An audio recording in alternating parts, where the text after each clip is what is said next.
So we begin with excretory system. So let's start with the first lecture of this series.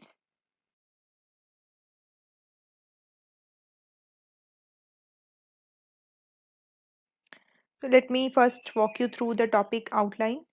Uh, Normal gross and microscopic structure of kidney as well as physiology of renal function along with various renal function tests that are used. I hope that you all have gone through these during your first year classes, so we will not be discussing these in detail. These are beyond the scope of this lecture series. So if you need any clarification or refreshing, I would request you to go through your first year books. We will be limiting mainly ourselves to the pathology aspect. But before that, we will be discussing the various clinical manifestations or syndromes of renal diseases. Then we will discuss the pathology proper, where we will discuss about the histologic alterations in various renal diseases, starting with congenital anomalies. Then we will discuss about hereditary nephritis. Then we will talk about acquired diseases, which we will further divide into non-neoplastic and neoplastic diseases. Non-neoplastic diseases we will further divide into the different components of kidneys, which are glomerular diseases, tubulo-interstitial diseases, vascular diseases, and finally we will talk about various diseases of pelvic ileal system. And then in the end, we will talk about various benign and malignant tumors of kidney. So we will first start with the clinical manifestations or the common syndromes that can be seen in different kinds of renal diseases.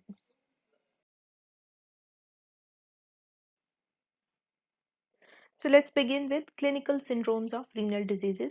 Most of the renal diseases, they can be fit into one of these five clinical syndromes, so that it is pertinent that we know a little bit about these syndromes. So there are different type of glomerulonephritis which can lead to nephritic syndrome or nephrotic syndrome. So when we say that the patient will present with nephrotic syndrome or nephritic syndrome, so I would expect you to be aware of what is meant by nephrotic syndrome or nephritic syndrome or acute renal failure. So we will discuss them in very brief so that you get some idea when we use these terms. So before we discuss these different syndromes, first I would like you to be aware of these two terms, which are azotemia and uremia. Azotemia, it is a biochemical term, that is you need to test patient's sample to say whether the patient is azotemic or not. So it is a biochemical abnormality which is characterized by elevation of blood urea nitrogen and creatinine. So you need to check the patient's blood urea nitrogen and creatinine levels to say whether the patient is azotemic or not, and it is related to decreased GFR. Its causes can be pre-renal, renal, and post-renal, and we will talk about these causes in coming slides. Second term is uremia. Uremia is a clinical term. So, what is uremia? Uremia is when azotemia becomes associated with clinical signs and symptoms. That is one. And secondly, there are biochemical abnormalities which are in addition to elevated BUN and creatinine. So these are the three components of uremia. First of all, it is a clinical term, and the three components are that there should be elevated BUN and creatinine, plus there should be biochemical abnormalities, and in addition to that, there should be clinical signs and symptoms. So these two terms will be coming repeatedly again when we discuss different renal diseases. So just remember that azotemia is a biochemical term, whereas uremia, it is a clinical term. So before we start with these clinical syndromes, I would quickly walk you through these the ultrastructure of a glomerular so that you know where the exact location of these different cells are when we talk about them. So starting with the outermost cell, which is a parietal epithelium. As you can see, these yellow colored cells, these are parietal epithelial cells, and just below that we have urinary space, which is also known by the name of Bowman space. Central to that, at number 3, we have visceral epithelial cells, which are also called as podocytes because of their multiple foot processes. These podocytes now rest on glomerular basement membrane, and on the other side of glomerular basement membrane, we have the endothelial cells, which are here depicted at number 5 and are in orange color. So these endothelial cells, these are lining the glomerular capillary loops, and in the center we have this capillary lumen, and this folded glomerular capillary loops, they are supported by mesangial cells, which are depicted here in green color at number 6.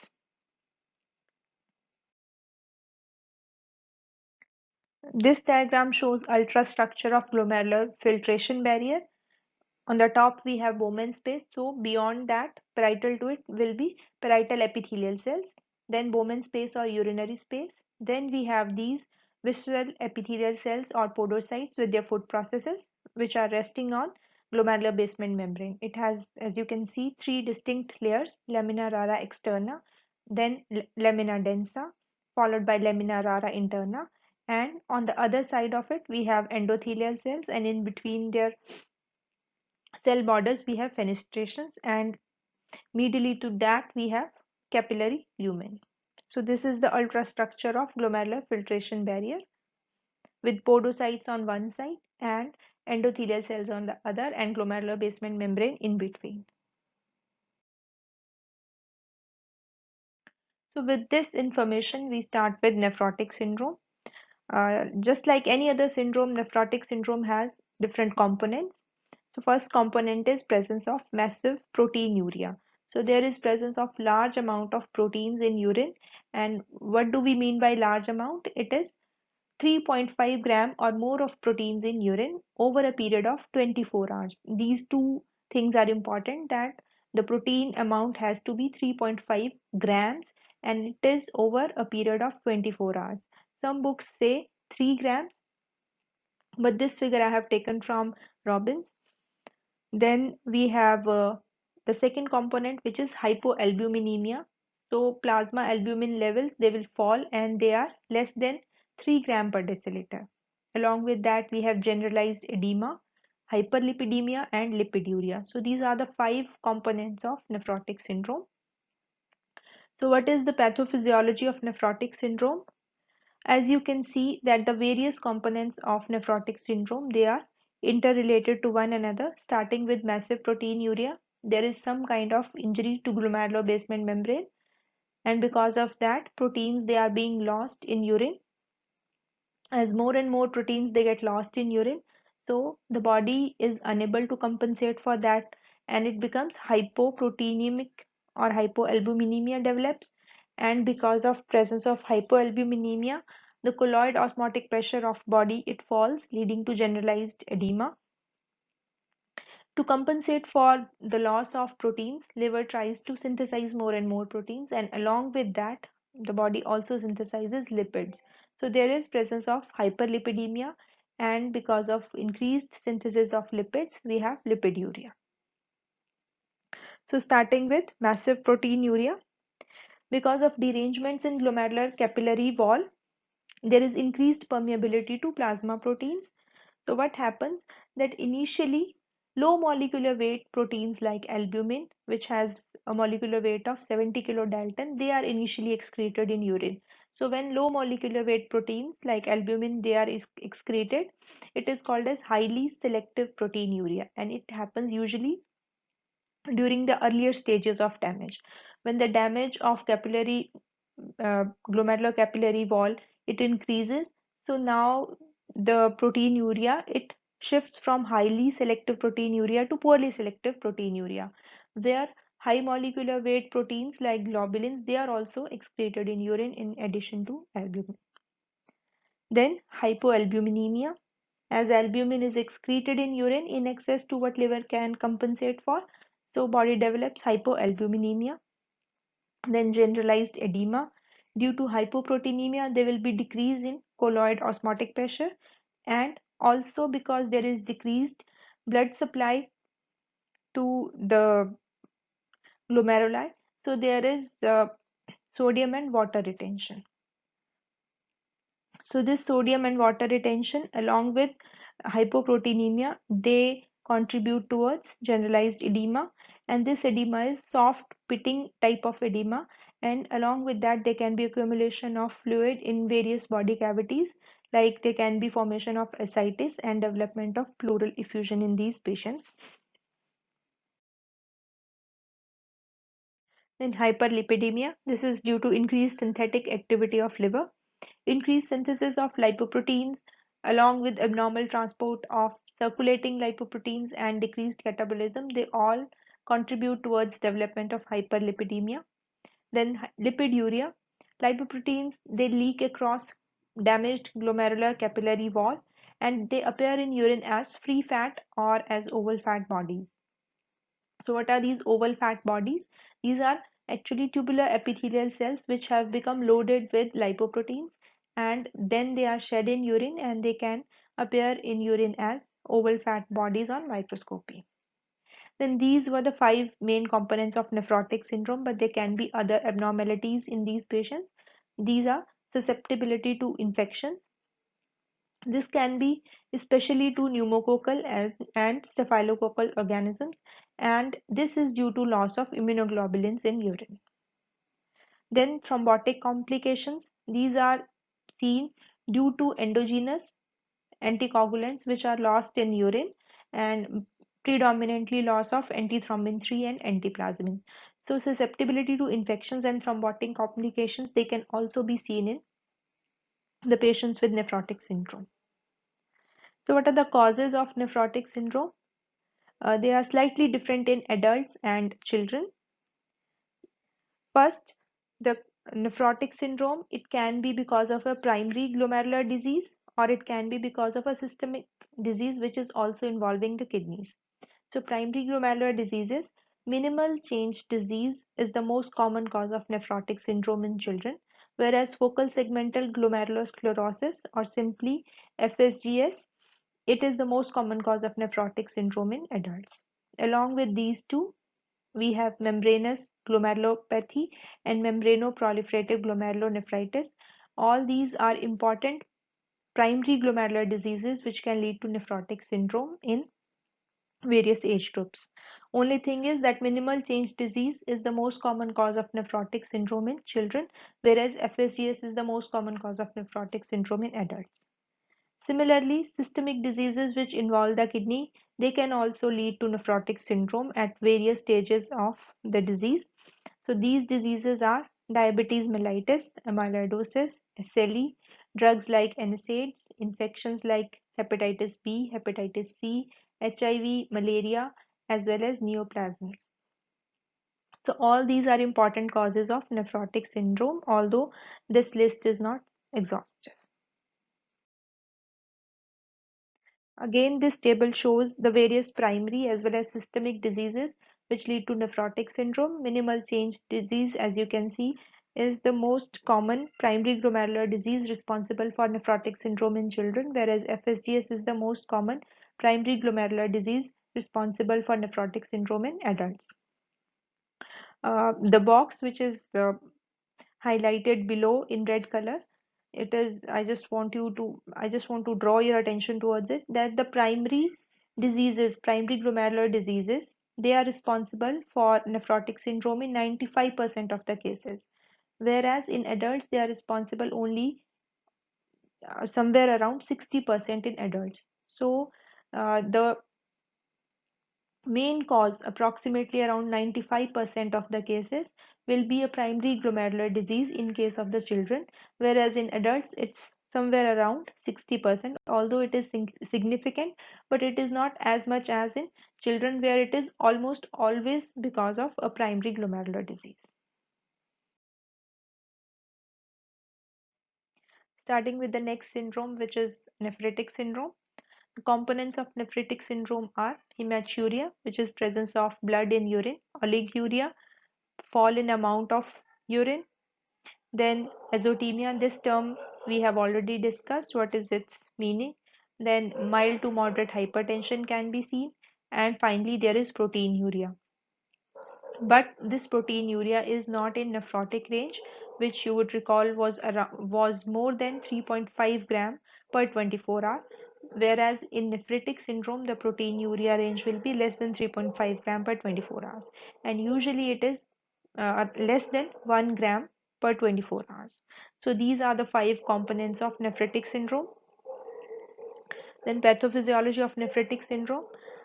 This is due to infection by nephritogenous strains of Streptococcus, which leads to immune complex deposition in glomeruli. So because of immune complex deposition in glomeruli, there is damage to glomerular basement membrane, and this leads to appearance of proteins in urine and all the other components of this syndrome. So clinical course. Usually there is a typical history of sore throat, which is now followed by oliguria, cola-colored or smoky urine, and edema.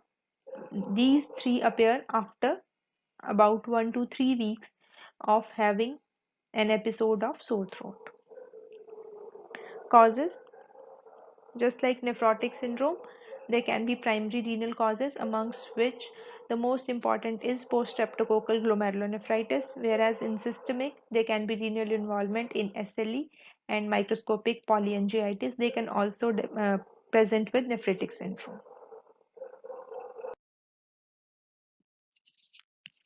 This table recapitulates the contrasting features between acute nephritic syndrome and nephrotic syndrome. So starting with proteinuria, it is less than 3 gram per 24 hours, whereas it is more than 3 gram per 24 hours. So it is heavy in nephrotic syndrome, whereas it is mild in nephritic syndrome. As you can see that instead of 3.5, the figure is 3 gram. So this table I have taken from Hirschsprung. So there the figure is given as 3 grams, whereas in Robbins it is 3.5 grams. Then we have hypoalbuminemia. As the amount of proteins lost, they are less in nephritic syndrome, so hypoalbuminemia is uncommon, whereas it is present in nephrotic syndrome. Then edema, again, it is dependent on the, um, the amount of proteins which are lost. So as proteins are lost in less amount in nephritic syndrome, so edema will be mild, whereas in nephrotic syndrome, marked generalized edema along with presence of fluids in body cavities, they can also be seen in severe cases because the amount of protein which is lost in nephrotic syndrome is much more. Mechanism of edema is sodium and water retention in nephritic syndrome, whereas in addition to loss of sodium and water retention in nephrotic syndrome, there is also loss of proteins in urine, so there is fall in plasma oncotic pressure.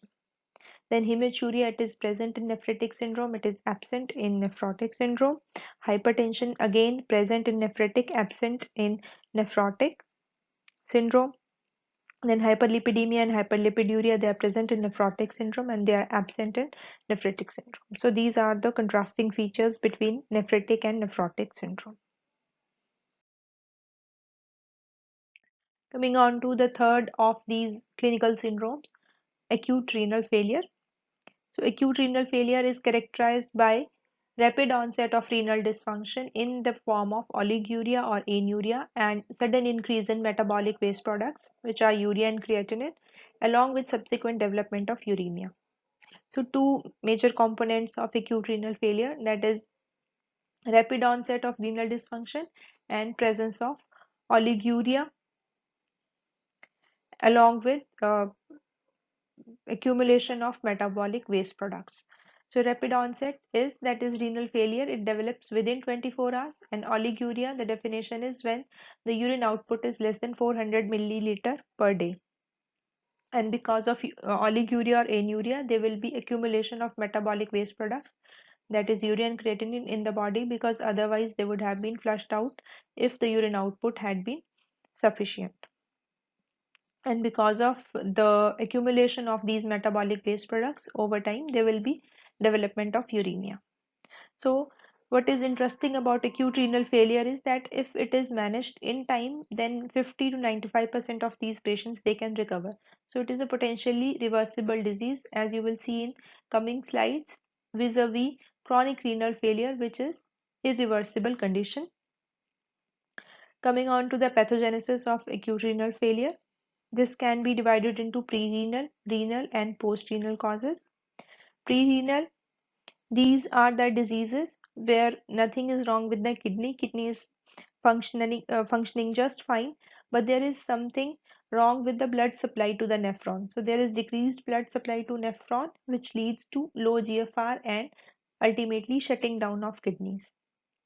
So example of such a cause would be low cardiac output and hypovolemic shock, where there will be less supply of blood to kidneys, leading to renal shutdown and all the uh, subsequent outcomes, that is increase in metabolic waste products and development of uremia and inuria or oliguria.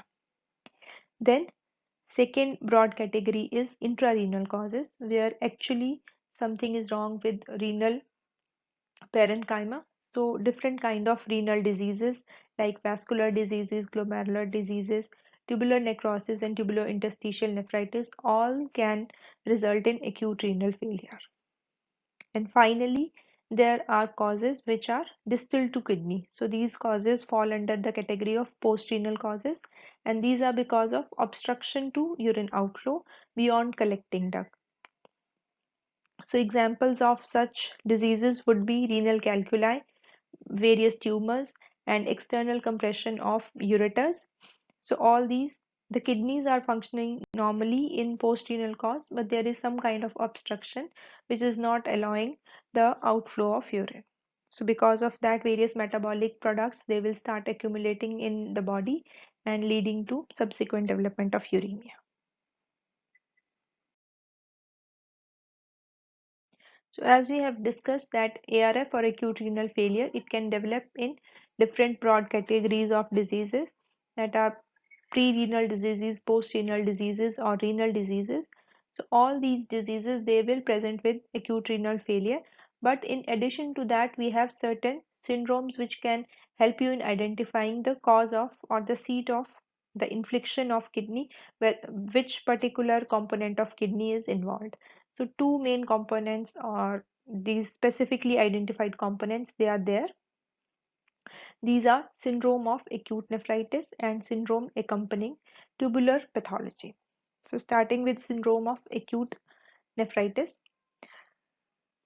this is associated with post-streptococcal glomerulonephritis. As we have just discussed that post-streptococcal glomerulonephritis, it is one of the prominent causes of nephritic syndrome.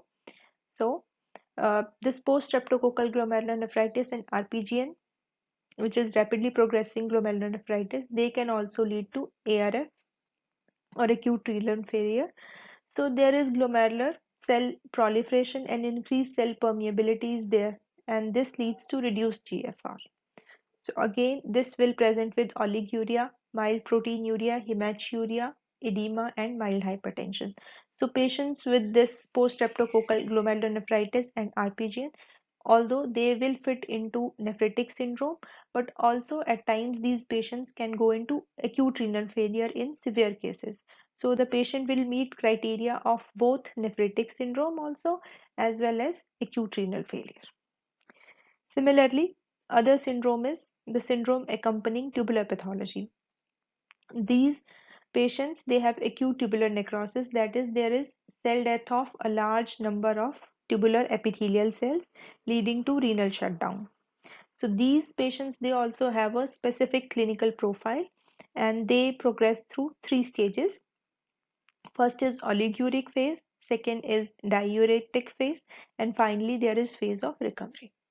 So oliguric phase, this is a phase of initial 7 to 10 days period where urine output would be in oliguric range, that is less than 400 ml per day, and this urine will be of low specific gravity.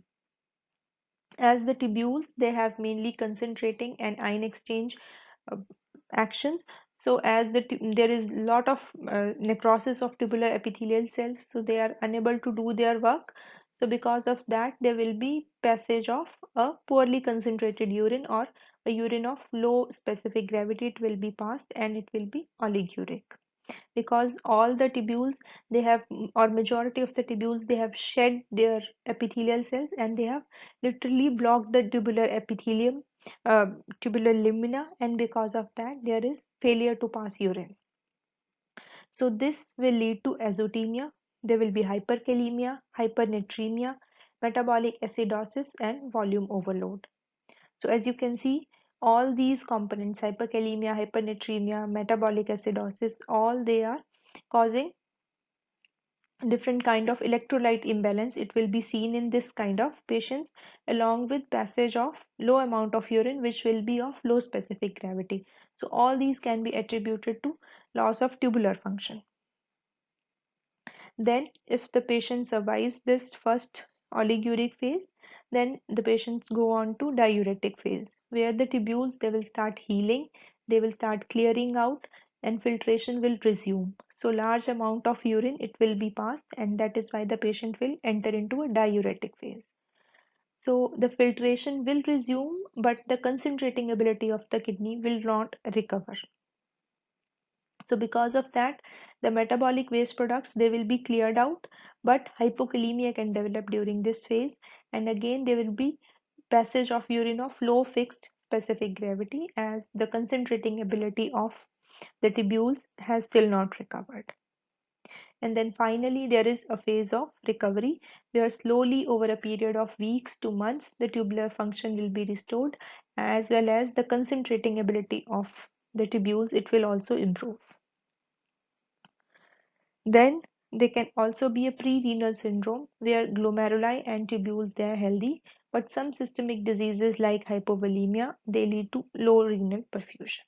So these are the three common syndromes or well-defined syndromes which can be seen in patients with ARF, and that they can help you point towards a particular kind of pathology so that the patient can be appropriately managed. Next is chronic renal failure. This is a syndrome which is characterized by progressive and irreversible deterioration of renal function, vis-a-vis sudden and potentially reversible deterioration of renal function in ARF or acute renal failure. So here we have progressive and irreversible deterioration of renal function, and this is because of slow destruction of renal parenchyma because of a host of conditions, and this results in acidosis, azotemia, which will be followed by uremia, anemia, hypocalcemia, hypertension, and complications thereof. So all these conditions, that is acidosis, uremia, anemia, hypertension, etc., they all will develop in a patient with chronic renal failure because of the normal functions of the kidney. They are now lost because the parenchyma of kidney is irreversibly lost. So indirectly, all the functions of kidney, it will be unable to perform now, and the complications that they develop, they are because of that. So what are the causes of chronic renal failure? Again, just like acute renal failure, there can be primary renal diseases or there can be systemic diseases which involve kidneys secondarily. Primary renal diseases can be glomerular diseases where a variety of glomerulonephritis, they can uh, sufficiently destroy renal parenchyma to develop chronic renal failure where a large amount of renal parenchyma is destroyed. Then there can be different types of tubulointerstitial diseases like essential hypertension involving renal arteries, which is known as nephrosclerosis. This we had discussed in our chapter on vascular diseases, where we had discussed essential hypertension. Then there can be different types of infections like chronic pyelonephritis, analgesic nephritis, and obstructive diseases. All these terms may sound new to you, but we will be talking about these uh, conditions in subsequent lectures. Then there can be systemic diseases which involve the kidneys like SLE and diabetes mellitus. All these, if a sufficient amount of renal tissue is destroyed, so that will lead to loss of renal function leading to chronic renal failure. So chronic renal failure, it progresses through four stages. First stage is of decreased renal reserve, where renal parenchymal damage is minimum, but GFR starts falling and is almost 50% of normal. And blood urea nitrogen and creatinine, these values are normal. Second stage is renal insufficiency, where about 75% of renal parenchyma is lost, but GFR will be somewhere around 50 to 20% of normal, and BUN and creatinine values will be elevated, and fluid and sodium retention will start occurring. The next stage is the stage of renal failure. where about 90% of renal parenchyma will be lost and GFR will be 20 to 25% of normal. BUN and creatinine they will be elevated and there will be uremia, metabolic acidosis and hyperkalemia. And finally, there will be end stage kidney where GFR will be less than 5% of normal with uremia and primary and systemic complications. So this was the conventionally or traditionally followed scheme for staging patients with chronic kidney disease. But now the currently followed system, it has 5 stages. As you can see in the previous classification, we were saying 5% of normal, 25% of normal. So this is a slightly subjective classification, whereas now we have absolute values of GFR in the currently used system, and it has 5 stages as compared to the older classification where we had 4 stages.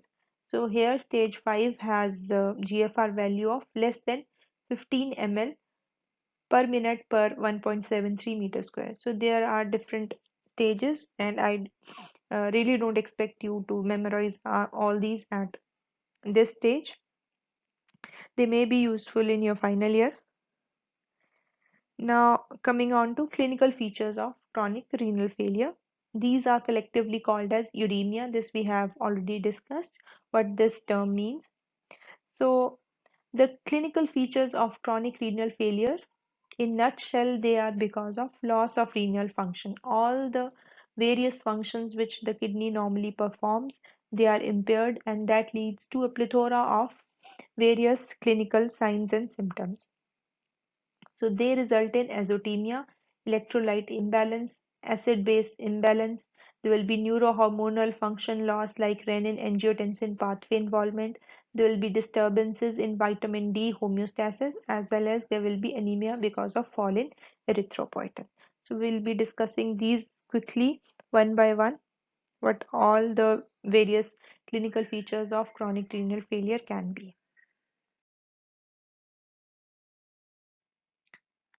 So just to recapitulate the definition of uremia, which we had discussed at the beginning of this lecture, that uremia is when azotemia becomes associated with clinical signs and symptoms, along with biochemical abnormalities, which are in addition to elevated BUN and creatinine. So, what are the various biochemical abnormalities which are associated with chronic renal failure? First is azotemia. Azotemia simply is retention of urea, creatinine, phenols, and guanidine, but mainly urea and creatinine because of loss of renal filtration ability. Then, secondly, there is metabolic acidosis. As the ion exchange mechanism of kidneys it fails, and it leads to this metabolic acidosis. Then, various electrolyte imbalances like hyperkalemia. This is again because of failure of ion exchange and sodium and water imbalance. So, because of fall in GFR, there will be retention of sodium and water, which will lead to compensatory activation of renin angiotensin aldosterone pathway, and this will further aggravate the fluid retention and sodium retention. Then hyperuricemia, again because of failure of urinary excretion, and there will be anemia because of fall in erythropoietin levels. So clinical features we can broadly divide into general features and systemic features.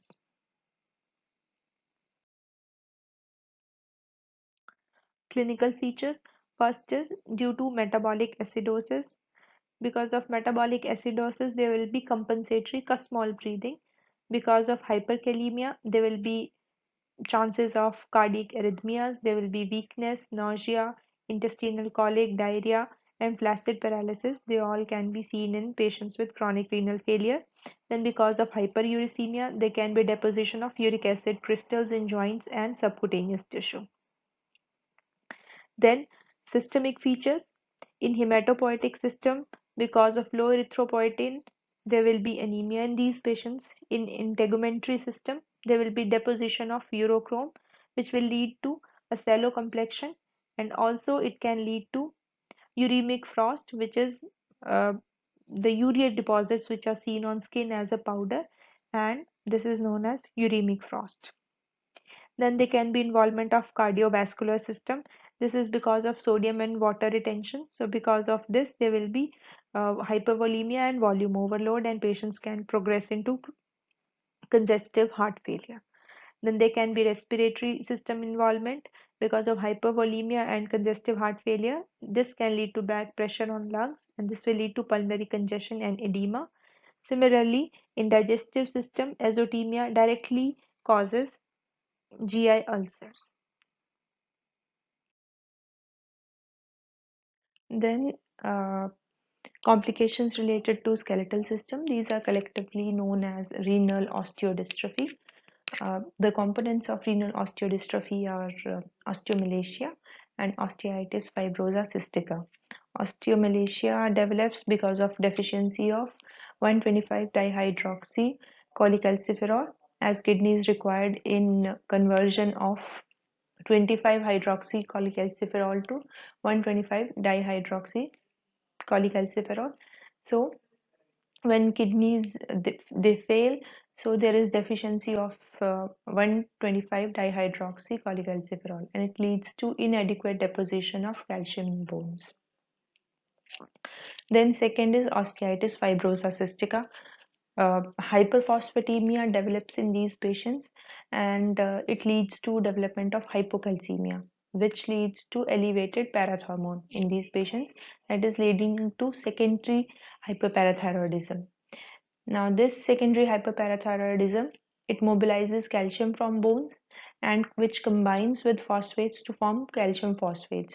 So again, bones they become weaker. Calcium from the bones it is mobilized, and it starts depositing elsewhere as metastatic calcification, and whereas the bones they become weak, leading to osteoporosis. Then finally, coming on to isolated urinary abnormalities. This is the last of the clinical manifestations or syndromes of various renal diseases. Here we have just a single, as the name suggests, single isolated urinary abnormality is there, like there can be isolated hematuria. So examples of such conditions are IgA nephropathy and Alport syndrome.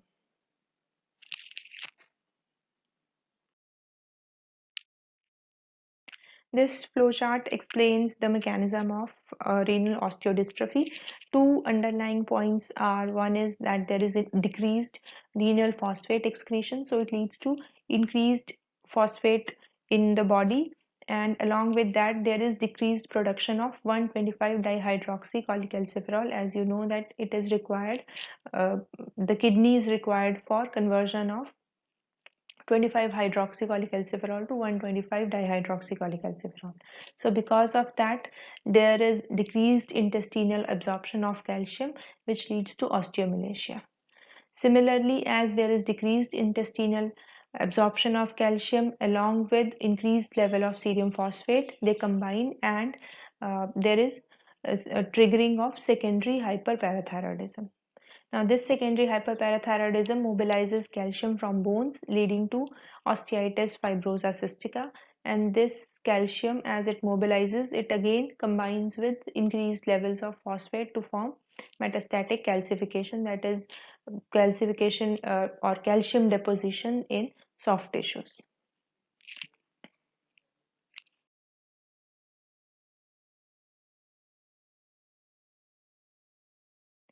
Now that we have covered various clinical syndromes of renal disease, we will start with congenital anomalies of kidney.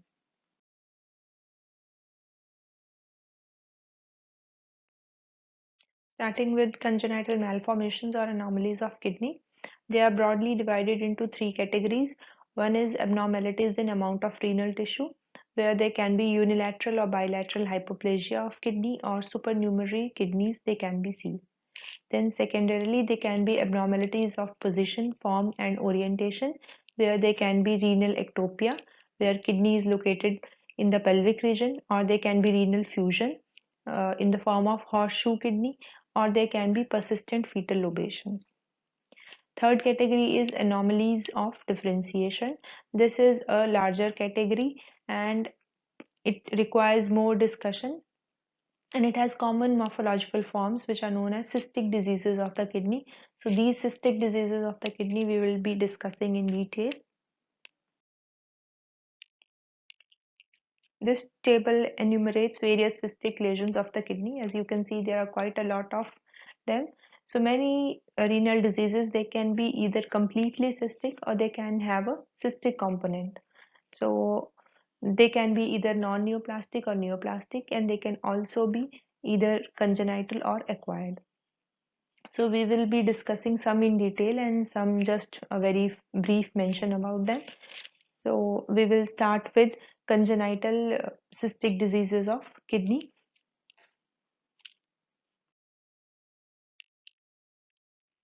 Starting with congenital cystic diseases of kidney. First is multicystic renal dysplasia, which is also called as Potter type 2. Definition. What is this multicystic renal dysplasia?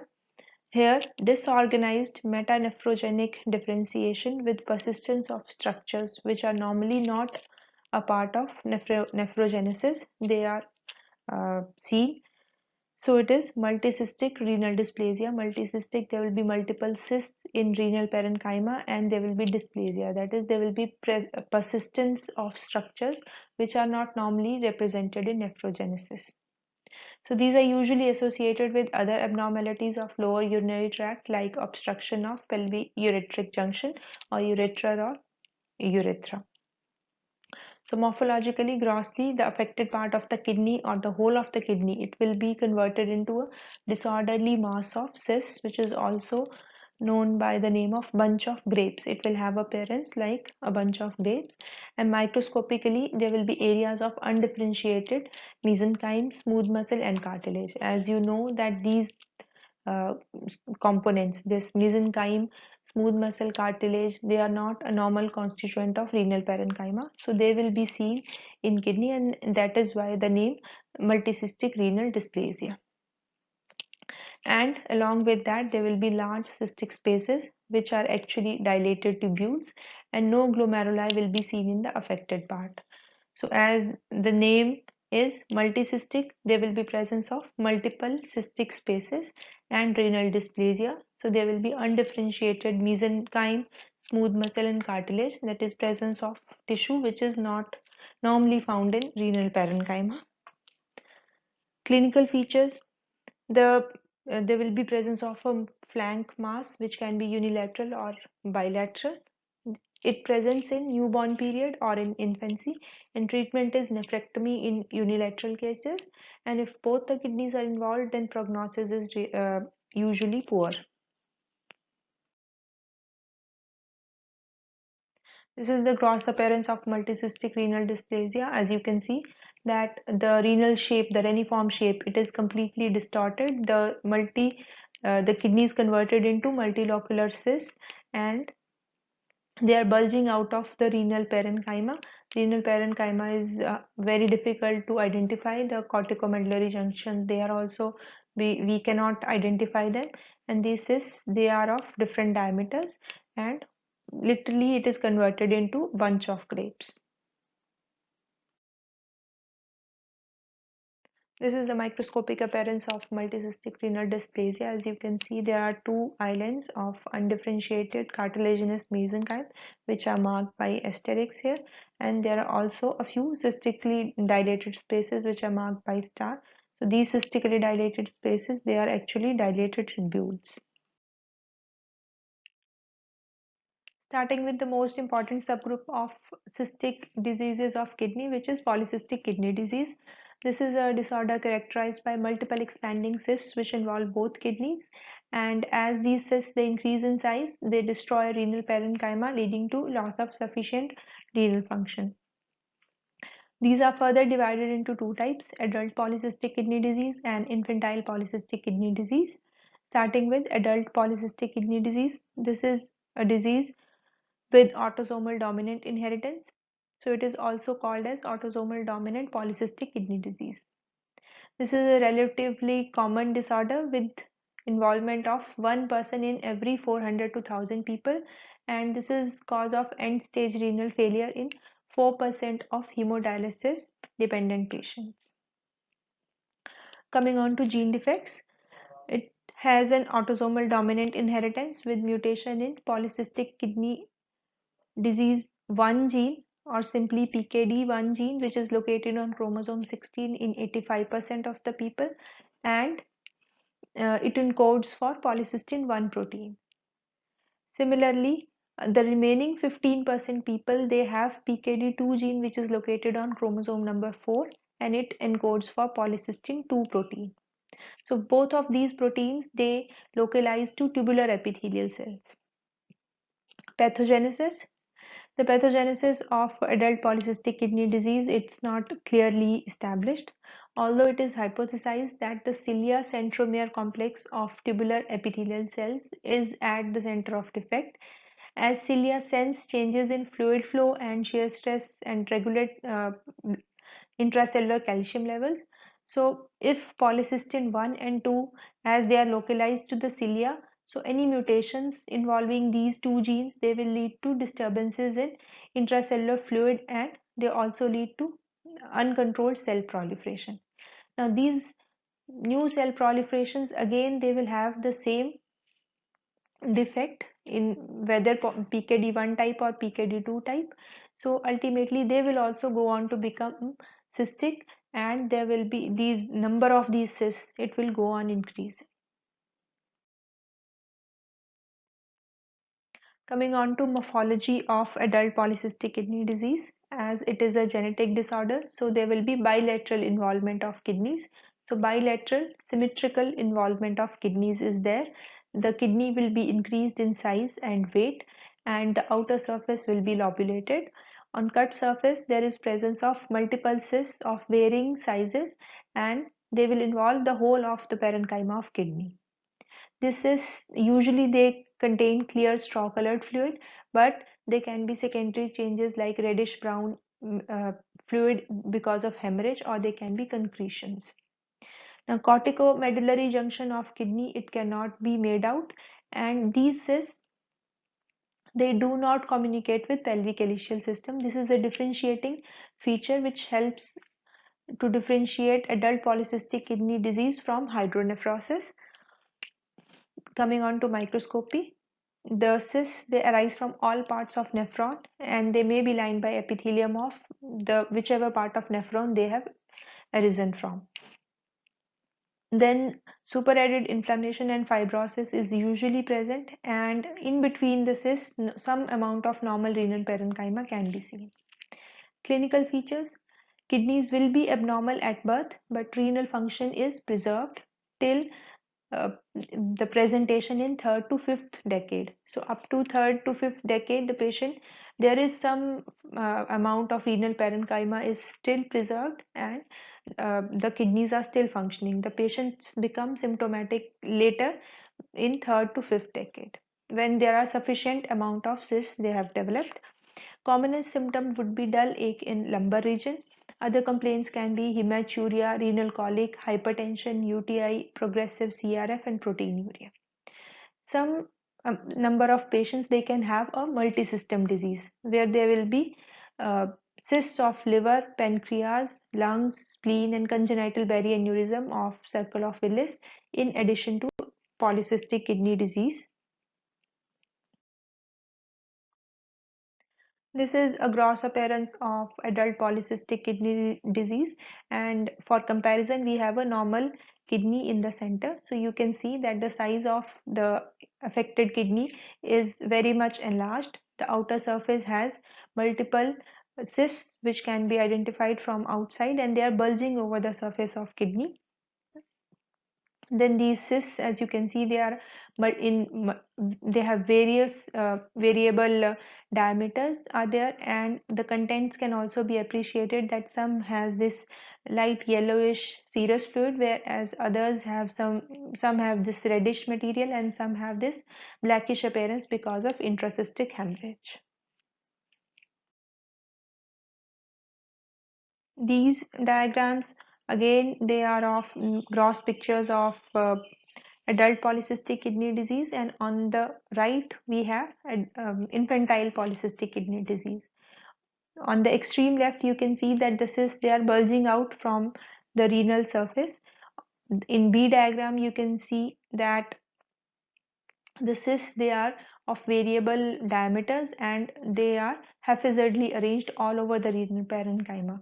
So both these pictures A and B, they are of adult polycystic kidney disease. This is for comparison with autosomal recessive or infantile polycystic kidney disease, where the arrangement of cysts is slightly different. The cysts, they are slightly cylindrical in shape and they appear to radiate from medulla towards the surface so that they are perpendicularly arranged to the kidney surface.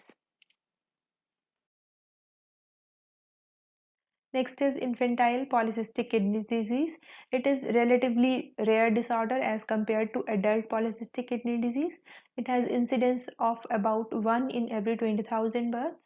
Gene defective, it is autosomal recessive as compared to adult polycystic kidney disease, which is autosomal dominant. There is mutation of PKHD1 gene, which stands for polycystic kidney and hepatic disease 1 gene, and it is located on short arm of chromosome 6. This encodes fibrocystin protein, and this fibrocystin protein, it is found in cells of kidney, liver, and it localizes to cilia, just like PKD gene. So clinical features, they depend on age of presentation. Age at presentation may be perinatal, neonatal, infantile, or juvenile. So enlarged kidneys, they may interfere with delivery, or if it presents in infancy, then it can present with flank mass and renal failure. Usually renal failure and death occur in early childhood. Morphology, again because it is a genetic disorder, so bilaterally enlarged kidneys, both the kidneys, they will be involved, and outer surface will be smooth, unlike your adult polycystic kidney where the outer surface, the cyst will be bulging out, and reniform shape, that is the normal shape of kidney, it will be maintained in autosomal recessive polycystic kidney disease. On cut surface, we can see small fusiform or cylindrical cysts which radiate from medulla and extend radially to the outer cortex.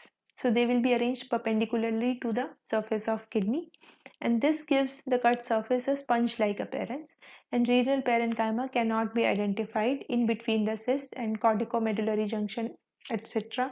They can also not be identified grossly.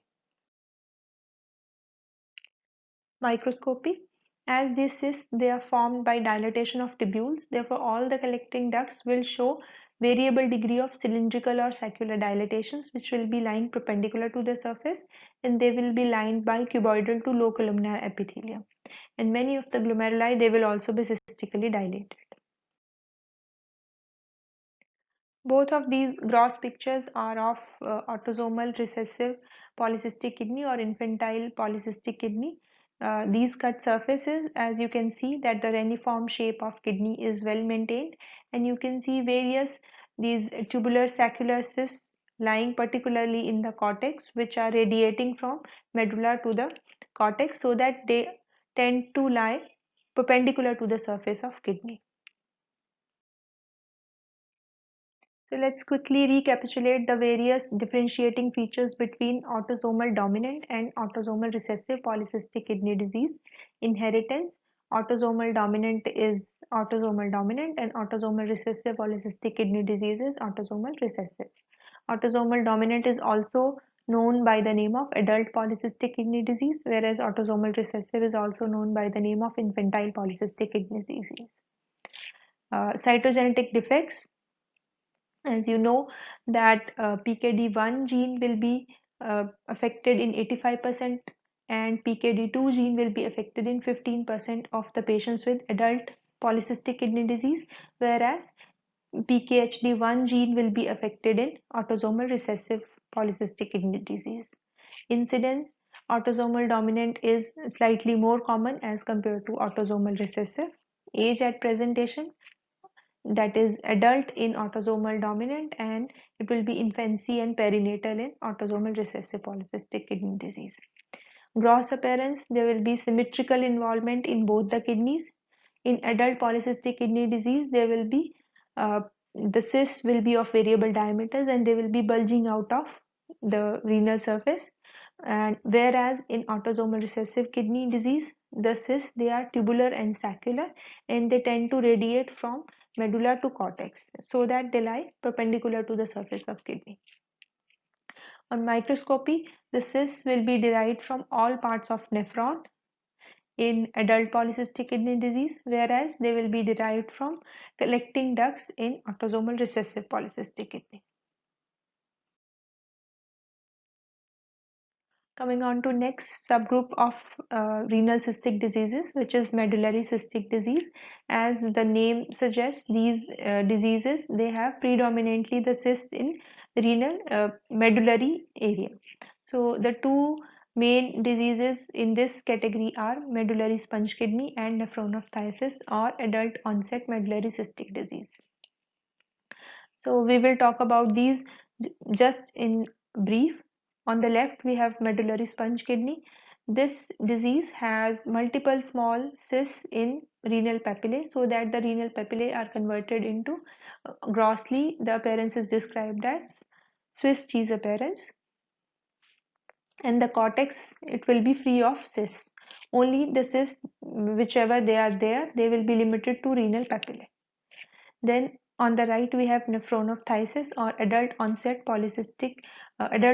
medullary cystic disease, where the cysts, they are predominantly concentrated at the corticomedullary junction, and these cysts are spread out as compared to the clustered cysts as we are seeing on the left side in medullary sponge kidney.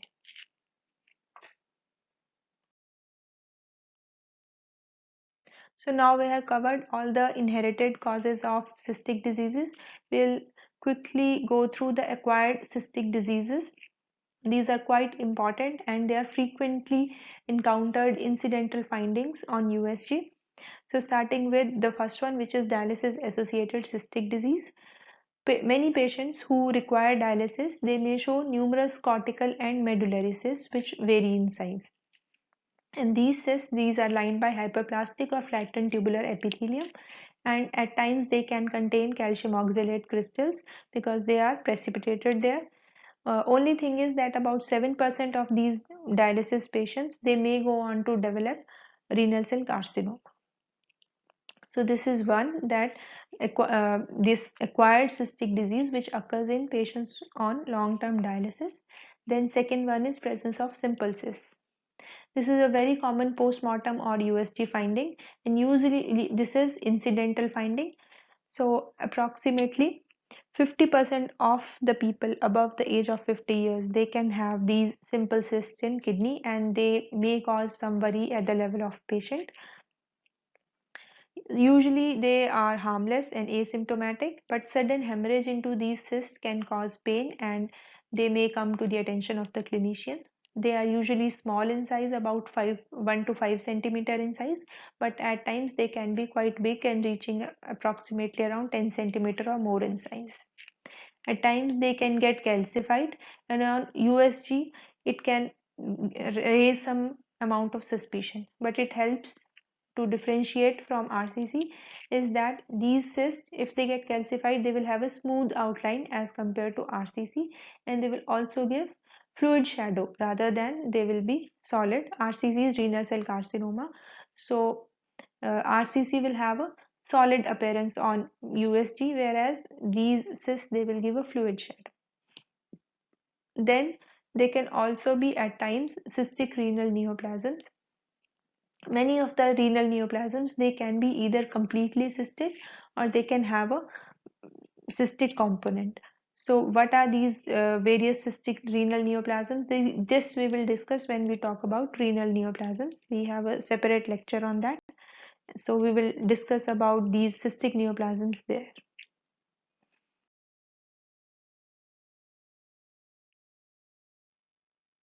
Now we have covered various renal syndromes, congenital anomalies, various cystic diseases of kidney. Now we'll start with hereditary nephritis.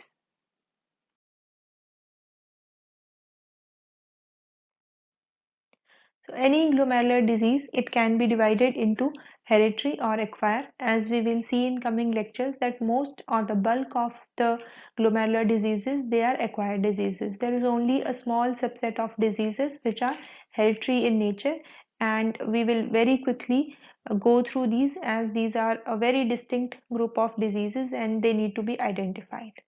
So hereditary glomerular diseases, these are Alport syndrome, Fabry's disease, nail patella syndrome, and thin basement membrane lesion, which is also called as benign familial hematuria. So, starting with Alport syndrome, this is the most common hereditary nephritis amongst this group. This can be predominantly X-linked dominant, and it is X-linked dominant in about 85% of the cases. Rest of the cases can be either autosomal dominant or recessive forms.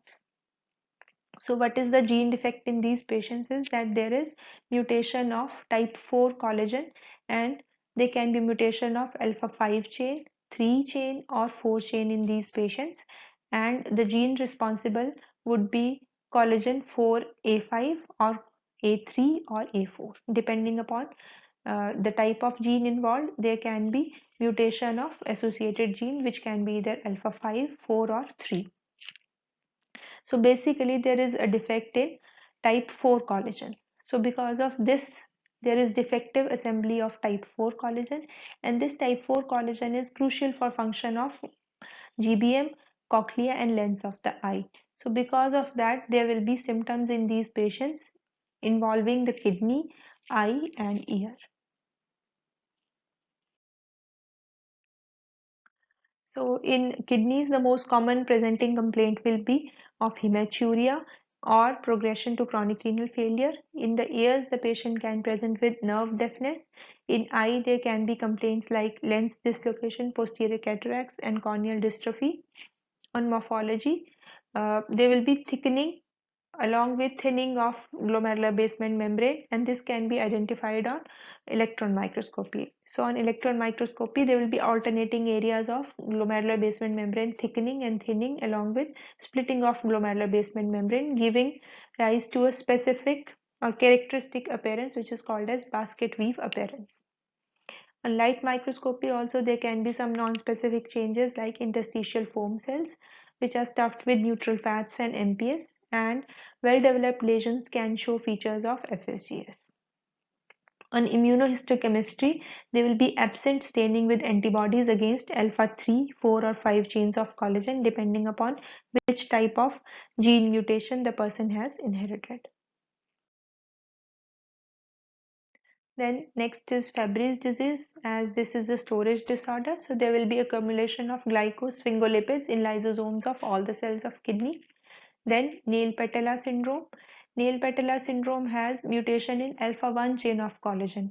There we saw that in this Alport syndrome, there was mutations in alpha 3, 4 or 5 chains of collagen. Here mutation is in alpha 1 chain of collagen.